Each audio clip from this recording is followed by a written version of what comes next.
Juste pour terminer, hein, rien de bien violent, mais c'est juste pour vous montrer en fait que à partir du moment où vous savez comment est-ce que tout ça fonctionne à l'intérieur de 3ds Max, ça va vraiment vous permettre d'aller beaucoup plus loin et beaucoup plus rapidement en modélisation. Je vais prendre un exemple un petit peu tout con, je dis pas que je vais refaire exactement la même chose que le truc, mais je vais ouvrir en fait par exemple cette image-là qui est un pistolet qui a été fait par un gars qui s'appelle Eugène Petrov. Alors lui, il a probablement pas utilisé Smart Extrude, hein, puisque là c'est un pistolet qui est en fait un pistolet pour un jeu vidéo, c'est absolument pas une grosse résolution. Donc on voit un petit peu tous les petits détails que vous avez ici à l'intérieur du pistolet. Globalement, en fait, ça va vraiment être le genre de truc dans lequel le Smart Extrude va être super pratique pour vous. Juste pour vous montrer rapidement 2-3 petites techniques qui vont vous permettre de faire un petit peu cette modélisation-là. Si on prend par exemple le parti de commencer par une première boîte, je vais commencer en vue de devant ici, je vais faire un espèce de truc dans ce genre-là. Donc là, j'ai commencé en fait par tout simplement le canon par exemple. Donc là, il est pas très grand, il fait 30 cm de... Ouais, c'est un peu énorme, donc je peux faire effectivement un truc un petit peu plus petit.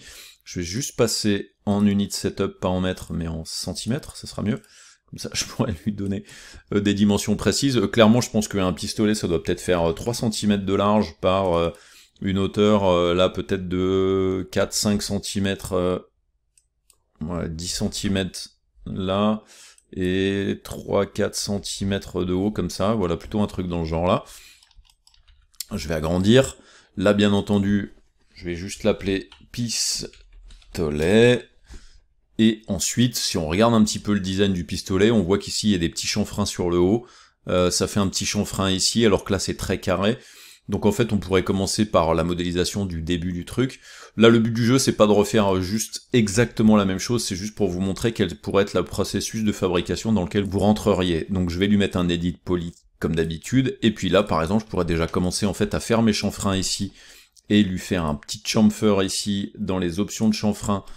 Commencer par faire, voilà, le petit chanfrein ici, j'ai pas besoin d'avoir autant de chanfrein, donc je vais baisser un petit peu le truc, voilà, faire un truc un petit peu plus petit que ça, comme ça. Hop. En bas, je pense qu'il y a aussi des chanfreins, donc je sélectionne ces deux éléments-là, je reclique sur chanfrein, et là je vais lui donner un petit peu moins, je vais lui donner un 0,1 par exemple. Je pense que ça suffit largement. Et là, du coup, en fait, j'ai le début de mon pistolet, je peux potentiellement aller prendre cette partie-là, peut-être aller la disposer pour que ce soit un petit peu plus long comme ça, voilà. Et maintenant que j'ai fait ça, bah du coup je vais me poser la question de savoir comment est-ce que je vais faire par exemple les extrusions qui sont devant ici, donc ce genre de truc là. Donc en fait ça va pas être très compliqué, je vais prendre la sélection de polygonale, je me mets ici, je prends mon outil d'échelle, et avec mon outil d'échelle, si j'appuie sur Shift et que je fais ça, bah là ça me permet de faire tout de suite mon extrude, j'appuie sur W pour prendre mon outil de déplacement, j'appuie sur Shift et je fais ça, et là ça m'a permis de faire la face avant. Je peux faire exactement la même chose ici, outil d'échelle, Shift, et je fais cette extrusion-là. Outil de déplacement qui est W, Shift, et je déplace, et là ça me permet de faire cette extrude ici. Ensuite, le pistolet, ici par exemple, il a le canon devant, donc bah, je vais pas me poser la question trop longtemps. Je vais venir ici, je vais prendre mon cylindre, je me mets par exemple en autogrid, je me positionne ici, alors je pourrais potentiellement décider de le centrer. Alors je vais faire voilà, un truc dans ce genre-là. Là, je peux prendre mon outil d'alignement qui va me permettre d'aligner avec le pistolet, donc je vais le mettre ici. Je vais lui demander de l'aligner que sur l'axe DX, absolument pas sur l'axe Y, absolument pas sur l'axe Z. Donc là, en fait, si je choisis minimum ou maximum, ça le met là. Si je choisis centré, il détecte en fait les bords de chaque côté. Et si je mets centré sur les deux, là, effectivement, il me le centre correctement. Et là, en fait, j'ai juste besoin en fait de faire la forme qui va faire le canon.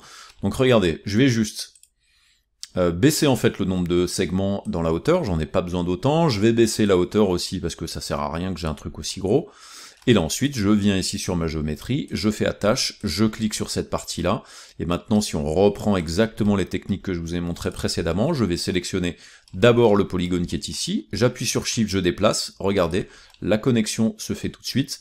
Je viens maintenant prendre cette partie-là parce que le canon, lui, devant, il ressort pas autant, donc ça sert à rien de sortir tout ça. Regardez, j'appuie sur Shift et je déplace, et là, vous voyez que du coup, bah, ça m'a permis de repositionner le truc, et si j'appuie sur F3 pour qu'on voit à travers, regardez, il y a vraiment une modélisation qui est super propre, dans lequel il n'y a pas d'interaction bizarroïde entre deux géométries, comme ça pouvait être le cas avant, ou alors il fallait qu'on fasse une construction complexe.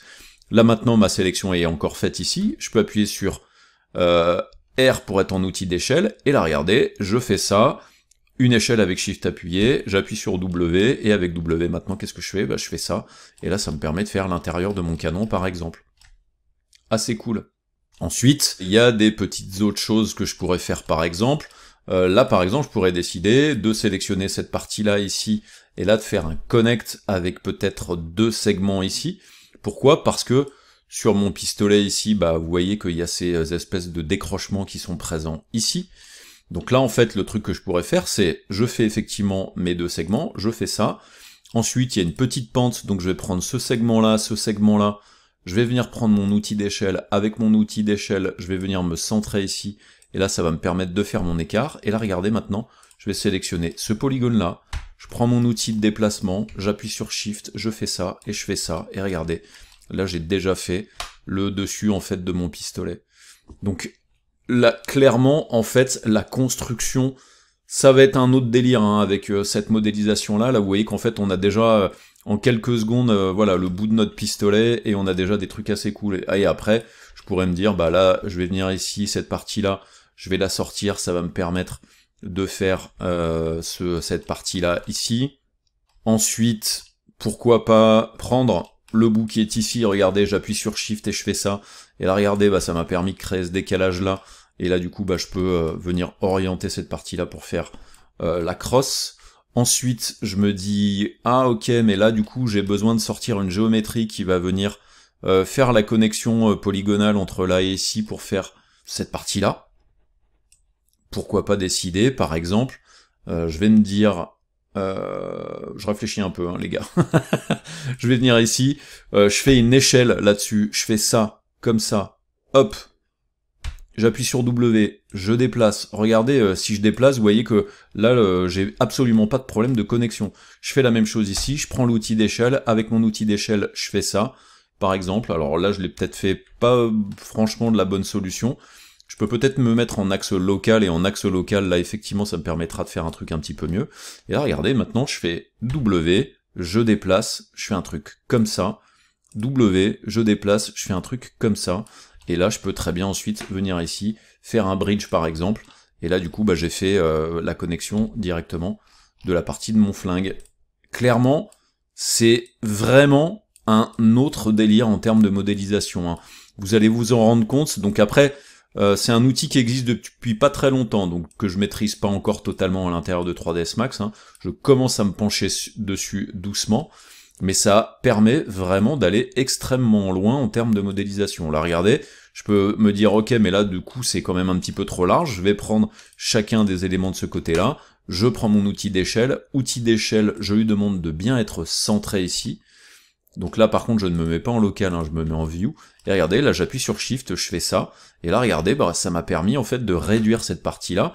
Si je sélectionne les polygones qui sont là et que je les déplace pour que vous voyez à quelle est la connexion, regardez, en termes de connexion de polygones, on a un truc propre entre guillemets, sur lequel en fait j'ai pas de polygones en trop.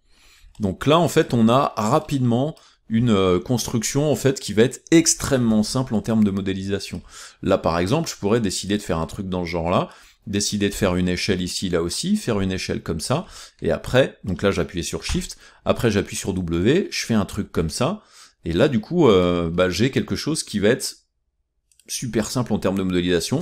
Si je supprime avec CTRL et un backspace ici, bah là ça me permet de faire un truc un petit peu plus propre aussi ici. Je supprime avec CTRL backspace ici, là du coup j'ai des polygones qui sont propres. Je n'hésite pas par exemple à peut-être aller même voilà, supprimer peut-être le polygone, le segment qui est ici, un petit backspace, je vais prendre le point qui est ici, le point qui est ici, un backspace aussi, et là du coup vous voyez je construis la forme de mon flingue assez rapidement à l'aide des outils polygonaux. Donc après aussi, si vous avez besoin de faire encore d'autres petites choses, rien ne vous empêche, là si on veut faire par exemple ces parties-là, bah là aussi vous allez pouvoir continuer en fait d'aller faire des choses un petit peu plus compliquées. Si je me mets en vue de gauche par exemple, et que je décide de faire voilà une boîte comme ça, hop, et que je viens ici, ok, bah là cette boîte-là va être, elle, potentiellement aussi, si je l'attache, alors ce que je pourrais faire c'est dupliquer plusieurs fois, ici en déplaçant, donc là je vais lui mettre par exemple 5 duplications, 4 duplications, ensuite bah j'attache tout ça, ok, et ensuite bah, je vais sélectionner par exemple les polygones qui sont ici.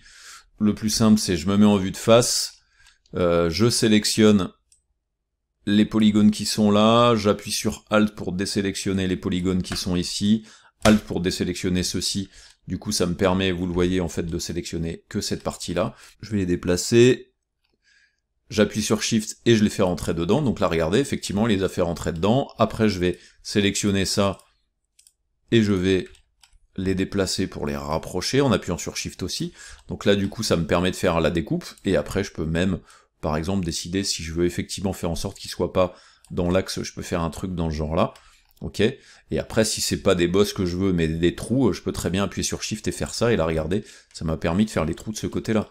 Donc on peut vraiment très rapidement faire nos modes avec cette technique-là. Ensuite, là par exemple, je vais lui demander en fait de centrer le pivot sur l'objet, je peux décider en fait de le mettre ici à 0 dans l'axe DX, tout simplement bah, pour faire la symétrie de l'autre côté. Et donc là je pourrais venir ici, ajouter maintenant la symétrie dans l'axe DX, donc je viens dans symétrie ici, je lui demande de faire la symétrie dans l'axe DX, donc ça c'est le nouvel outil de symétrie qui a changé depuis quelques versions de 3ds Max. Regardez, si je le mets dans l'axe DX en mode flip, bah là du coup j'ai la forme de mon pistolet qui est nickel et qui du coup bah, va me permettre de modéliser beaucoup plus rapidement. Donc clairement, prenez l'habitude de ce nouveau système de modélisation dans 3ds Max, ça va vraiment vous faire gagner du temps dans la modélisation de vos assets, de vos designs de type mécanique par exemple, et même vous avez pu le voir en architecture.